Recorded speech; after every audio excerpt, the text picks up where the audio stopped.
Countdown for a blast-off. X minus 5, minus 4, minus 3, minus 2, X minus 1. Fire.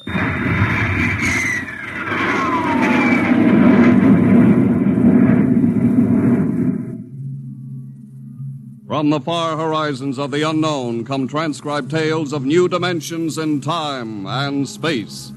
These are stories of the future, adventures in which you'll live in 1,000,000 could-be years, on 1,000 maybe worlds. The National Broadcasting Company presents X minus 1.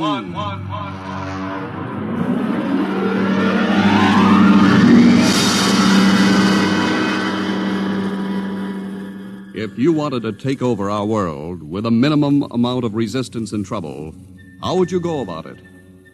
Tonight we'll tell you how, with a strange and chilling story by George Lefferts, The Parade.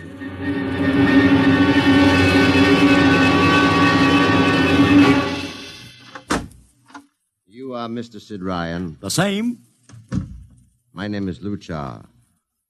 I am a Martian. Pleased to meet you, Mr. What was that again? A Martian? As in Orson Welles? Precisely. I'm a Rotarian myself. Sit down. Thank you. Now that we've had our little joke, Mr. Luchar, what can Publicity Associates do for you? I am interested in obtaining publicity.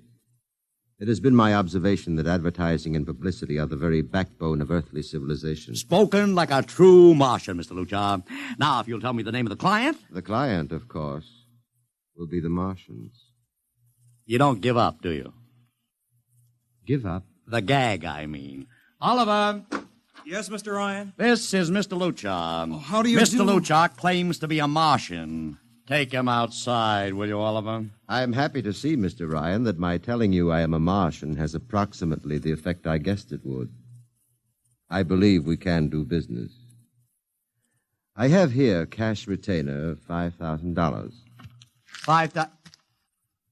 Oliver, take a look at that wad of lettuce. It's the real stuff, Mr. Ryan. And my client is prepared to spend many times that amount. Sit down, Mr. Luchar. Oliver, get the client a cigar, the 50-cent box. Yes, sir. Thank you. Well, now, what can I do for you, sir? I wish you to manage a publicity campaign. A very large and important campaign. Is the product established, or is it something brand new? Something quite new. Now, what would you judge the most effective type of campaign? Well, if the client has a lot of dough to throw around, a suspense campaign is best. First, you place ads in the paper saying, "Watch this space." Then about a week later, you run an ad saying XYZ or PDQ, and you get people guessing what it means. Then finally, when you've teased them enough, you bust loose and unveil the product. Excellent.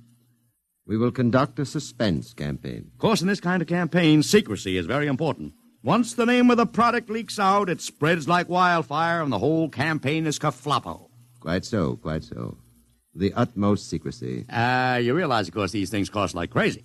Would, say, $1 million cover expense? Come again? I said, would $1 million cover it? Why, yes, I am at... You did say $1 million. I understood that you have handled some very large accounts. Of course, if this is too big... No, not at all, not at all. As a matter of fact, I seldom touch anything less. Right, Oliver? Huh? Oh, of course. That's right, Mr. Ryan. Absolutely right. Yes.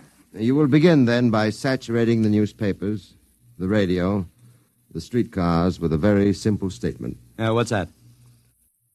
I will write it on a card. Here you are. The Martians are coming. Say, that's not a bad teaser. Got that, Oliver? Yes, sir. The next ad will read, June 1st is Martian Day. June 1st is Martian Day. What happens on June 1st? The parade takes place. What parade? I wish you to arrange a parade up Fifth Avenue. You mean like the Macy Parade? Exactly. Except that the theme will be the world of tomorrow, the Martian world. My client would like it to be a gay affair. Balloons, clowns, pennants, pretty drum majorettes. Say, that sounds terrific. I might be able to interest the department stores in a tie-in. Fine. The parade will climax the campaign. On June 1st, the product will be unveiled. Good enough. By the way, Mr. Luchar, just what is the product? What are we selling? Oh, no, Mr. Ryan. Secrecy, remember? Yeah, but after all... Mr. Ryan, all will be revealed to you in good time. For the moment, let us say that we are selling a concept. A concept? The concept of invasion from Mars.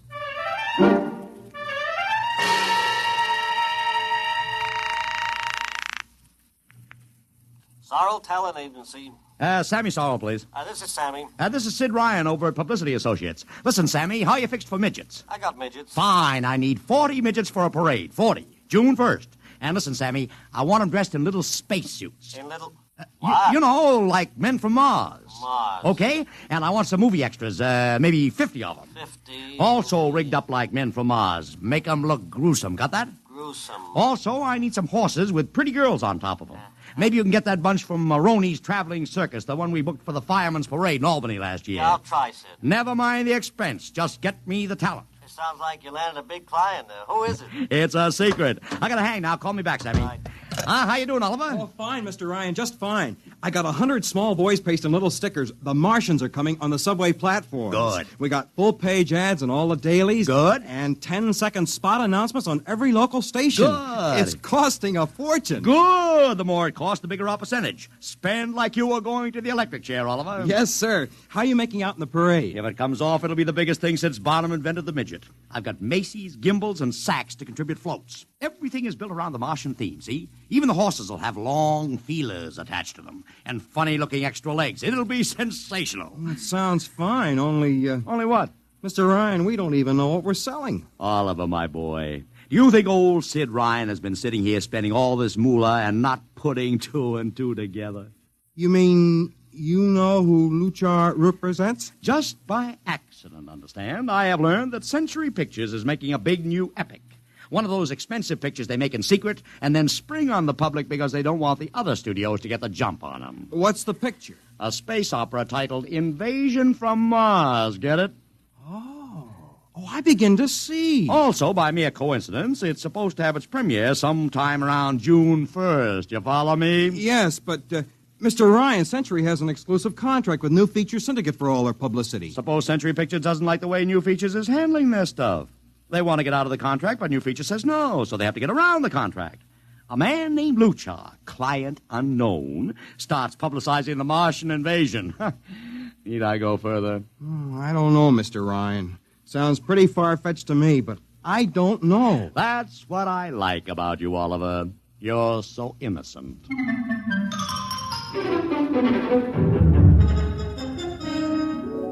Now, let me talk to Commissioner Patrick, please. Sid Ryan. Hello. Commish, Sid Ryan. Oh. How are you, Ryan? Fine. What is it this time? You want to drop a man off the Empire State Building into a teacup full of water? The answer is no. Also, we're not arresting any fan dancers. You know I don't handle fan dances. I want a permit for a parade. June 1st, 5th Avenue. It's a Sunday. There's no traffic. Now, look, Ryan, Macy's gets a permit. Gimbals gets a permit. The American Legion gets a permit. The Sons of Erin march every time Morton Downey sings the Wearing of the Green. Oh, don't give me a hard time, Patrick. This is too big. I have the Fifth Avenue Merchants Association behind me. Okay, Ryan. Fill out the forms. I'll pass them along to the license commissioner. That's my boy. By the way, what's the occasion for this parade? Oh, don't you read the papers, Patrick? June 1st is Martian Day.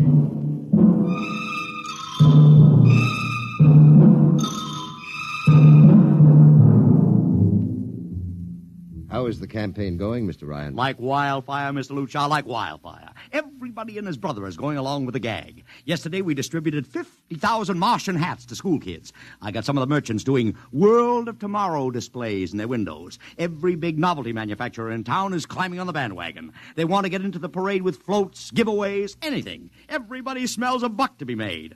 I wouldn't be surprised if the mayor himself declared Martian Day. I've even arranged for Commissioner Patrick to accept a $50,000 check for the Policeman's Benevolent Fund from the man from Mars. Oh, it's terrific, terrific. My blood pressure's up to 200. Excellent. I understand Century Pictures spent over $1 million making that space opera. I beg pardon? Oh, come, Mr. Lucha. Sid Ryan wasn't born yesterday, you know. I know who our client is, even if you don't admit it. You do? Always thinking that's me. Well, as long as you know, let's keep it to ourselves, shall we, Mr. Ryan? As you once remarked, when these things leak out, it destroys the surprise and ruins the effectiveness of the campaign.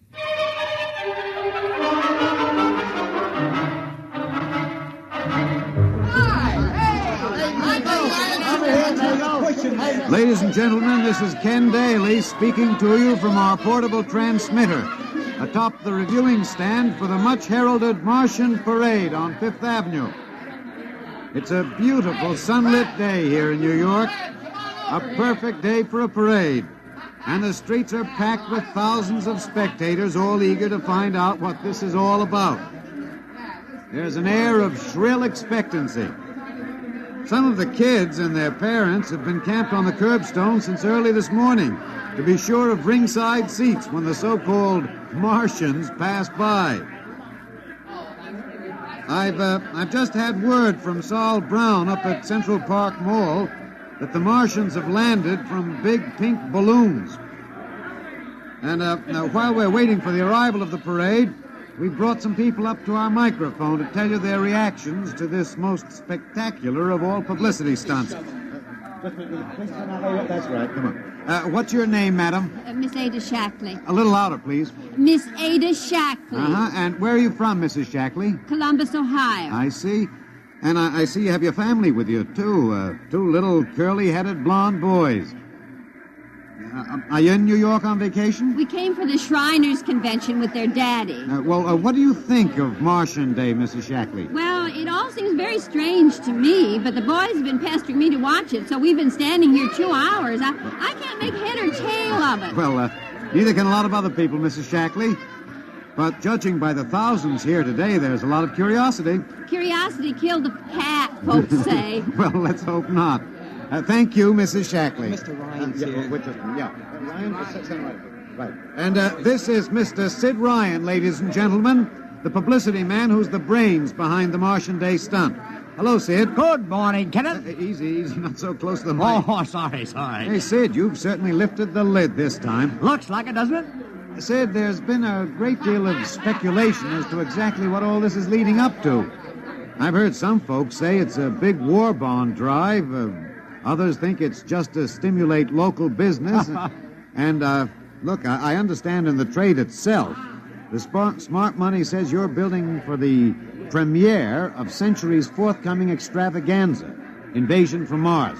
Now, come clean. Can you tell us what the real story is? Ken, I'd like to, but honestly, I can't. Oh, man of mystery, eh? Are you going to watch the parade from the stand here? No, Ken, I can't stand noise. I'm going out to my office and watching comfort. Well, thank you, Sid Ryan, and good luck. And here they come, ladies and gentlemen.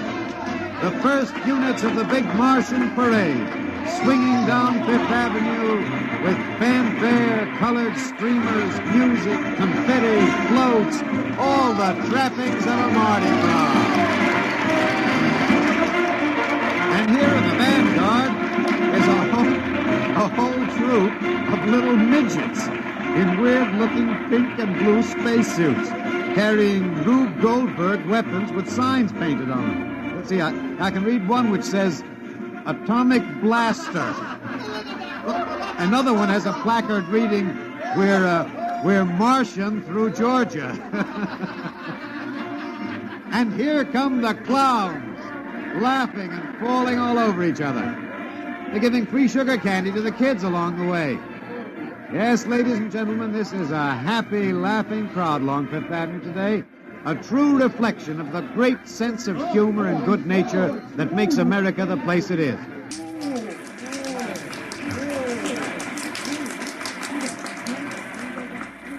This is promised as the climax of the show. And now a great hush has fallen over the crowd. It's quite a sight to see these thousands of people standing here expectantly, hearing only the great regular sigh of their mass breathing. And now here they come, ladies and gentlemen, the Martians, marching in booted, helmeted ranks, row after row of them. My, this is an impressive sight, ladies and gentlemen, and a rather serious contrast to the rest of the joyous slapstick parade we've witnessed. There are perhaps, 200 tall, broad-chested men dressed in metallic gray spacesuits with thick glass visors drawn across their faces. Each is holding an ominous-looking ray gun at the ready position. They're marching in absolute silence, keeping step perfectly, as though some mute, unspoken command were marking time for them. The crowd seems rather grim and serious now. Perhaps they're reminded of the actuality of war and possible invasion. They stand solemnly, silently, watching. Even the children are awed. And now the first ranks of the Martians are moving past us down Fifth Avenue toward the reviewing stands at the square. No one moves. What's that? What's happening? There, a woman, ladies and gentlemen. She dashed out into the street. For what reason, I don't know. She attempted to lift the visor of one of the Martian spacesuits, but just as she reached the Martian, she fell forward in a dead faint.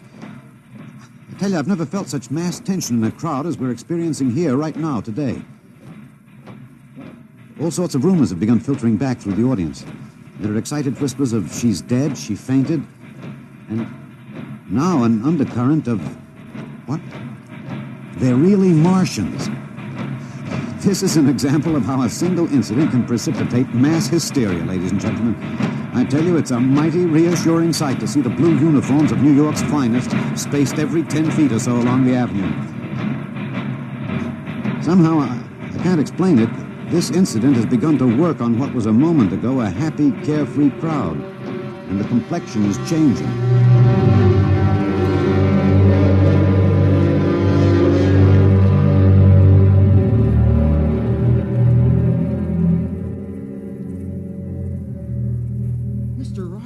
Did you see that?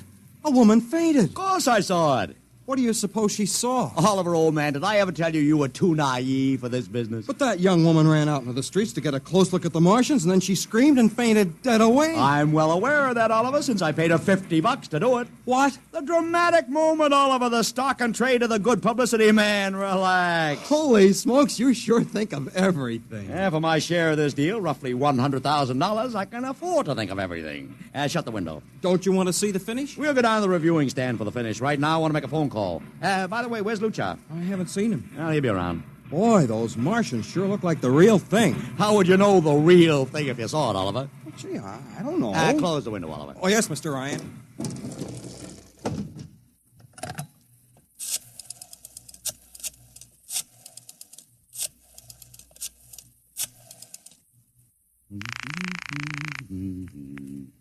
Sorrel's Talent Agency. Sammy, this is Sid Ryan. Say, listen, Sid, I was going to call you. I'm awful sorry about those Martians. What do you mean, sorry? They're terrific. No, don't joke, Sid. I mean it. Well, I mean it, too. They're great, great. Are you in the bag? Never felt better.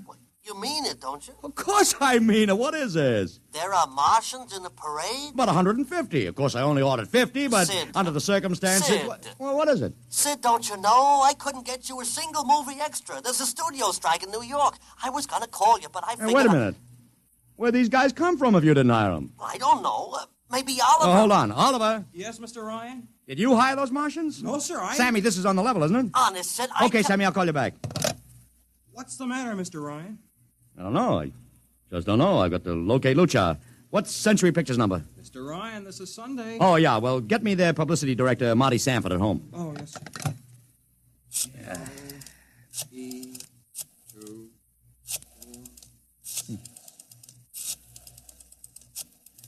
Here you are. Thanks. Sanford. Marty, this is Sid Ryan. Oh, hello, Sid. How's the big Fine, promotion? fine. Listen, Marty, this is dead serious, on the level. Get it? What's wrong? I've got to locate Lucha. Lou who? Lucha, come on now, Marty. This is life and death. The guy you sent over to hire me for the invasion picture. Invasion picture? Invasion from Mars, the space opera. Are you batty? Marty. That picture was shelved last month. What? Sure, back in the can. Too expensive and too fantastic. The big shots decided you can't sell a Martian invasion to the American public. And I never heard of a guy named Lou... Mother heaven. What is it, Mr. Ryan? You look terrible. That's too fantastic. What's too fantastic, Mr. Ryan? Is something wrong? Open that window. I want another look at those Martians. Yes, sir.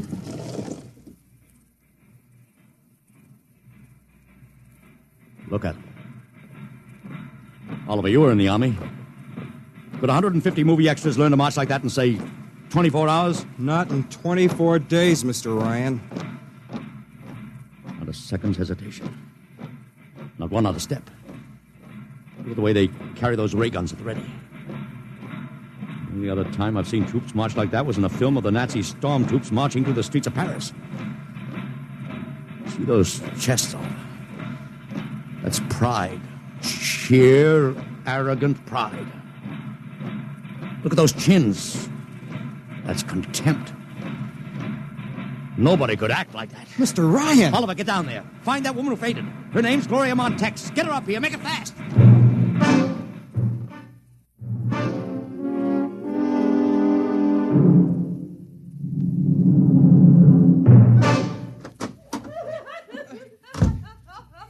Here she is, Mr. Ryan. I can't get much sense out of her. Stay away from me. Gloria, it's me, Sid Ryan. Oh, don't kid me. You're a Martian. Gloria, settle down. No, you're wearing a mask. Baby, it's me, Sid. And underneath, it's awful. It's all big green eyes and those feelers like a catfish. Baby, snap out of it. Listen, what happened down there? You ran out and screamed like I told you, but the fainting, that wasn't in the act. Oh, go away, please. Go away. What'd you see? Oh, no, please. It's too awful. Please, please. Just one question, baby. Inside that helmet, what'd you see? You won't get anything out of her, Mr. Ryan. She needs a doctor. Okay, Oliver, I've heard enough anyway. You take care of Gloria here. Get her a drink. Where are you going? To see the commissioner. We gotta stop this parade before things begin to happen.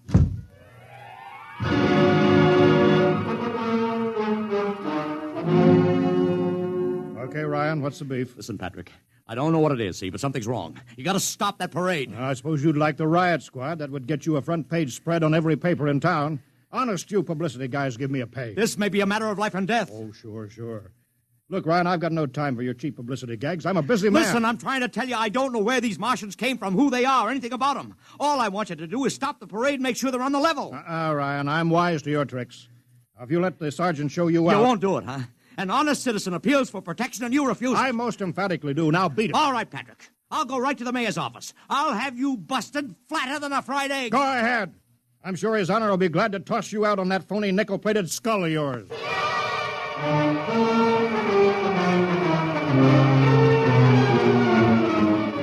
You heard me, Ryan. You cannot see the mayor. Adolf, please. This isn't a gag. I don't want publicity. All I want to do is maybe prevent something horrible from happening. In case you don't know it, wise guy, something horrible is already happening. A couple hundred little kids are in the hospital with ptomaine poisoning from that phony Martian candy you passed out.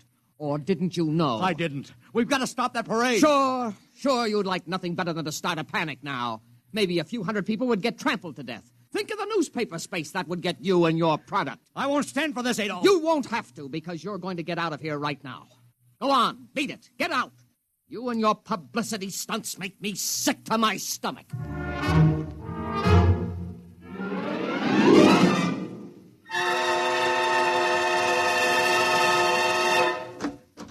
Oliver! Oliver, where are you? Oliver! Oliver! It is useless What? to scream at him, Mr. Ryan. Your friend is quite dead. Lucha. He wanted to run to the police with some story about a Martian invasion. I found it necessary to restrain him. Restrain him, you stinking murderer. Now, Mr. Ryan, collect yourself. After all our planning, it wouldn't do to have everything spoiled, now would it? Lucha, start talking and talk fast, because when you get through, I'm going to take you apart piece by piece. What's this all about? But surely you know, Mr. Ryan, after all, you've been publicizing it for months. Listen, you... Please, do not interrupt. You see, before colonizing your planet, we Martians sent advanced scouts to study your habits, your weaknesses. We found that the people on Earth are predominantly conditioned by advertising and publicity, and so we conceived the idea of treating our entire invasion as a vast publicity stunt. Clever, huh? After all, Mr. Ryan, who would suspect an invader who advertised his invasion in the newspaper, invited the public to his surprise attack, and spent millions publicizing his plans? Holy jumping catfish. You've done very well. Then There was no product. Ah, but there is a product. The product is death. What are you trying to do, Lucha? We Martians are a humane people, Mr. Ryan. We do not like to destroy thousands where a few hundreds would suffice. In exactly 2 minutes, our troops will treat the world to a spectacle of death, which will bring the rest of your planet to its knees in horror. Nations will clamor to surrender.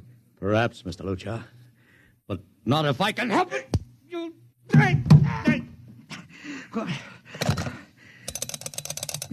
Yes, please. Operator, this is Mr. Ryan. Get me the field telephone on the reviewing stand of the Martian Day Parade. Hurry. Anyone in particular? Just hurry. Reviewing stand, Sergeant Cassidy. Get me Commissioner Patrick. Hello. Hello. You'll have to talk louder. I want Commissioner Patrick. Oh. Patrick! Wait a minute. Things are quieting down. Now, what was it you wanted? This is Ryan. I have to talk to the commissioner. It's a matter of life and death. I'm sorry, you can't talk to him now. The chief Martian is presenting the PBA check to him. The Martians are going to fire a salute. Listen, you got to stop him. What? Stop him! I'm sorry, Mr. Ryan. You idiot! The works is going up!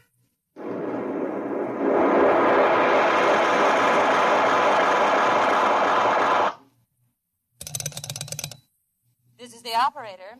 I'm sorry, Mr. Ryan, you've been cut off. I can't seem to get them back. Doesn't matter, operator. Nothing matters now.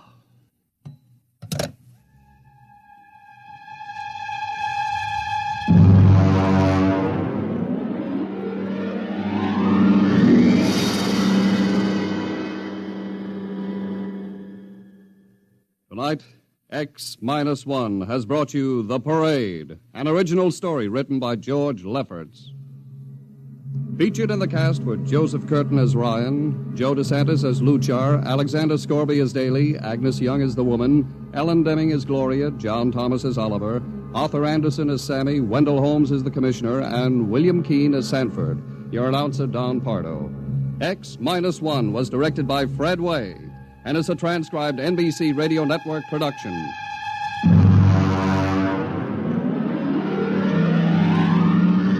Next week, the tables turn. Instead of Martians invading Earth, we bring you a tale of men invading Mars. Ray Bradbury's brilliant short story entitled Mars is Heaven. Suppose you were a member of the first rocket ship crew to land on Mars, but instead of seeing Martians, you find that you've landed in a town that looks just like home, that all your dead relatives and friends are there to greet you, so that as incredible as it may seem, you think you're really in heaven. That is, you think so, right up to the fatal moment, the moment of X-1.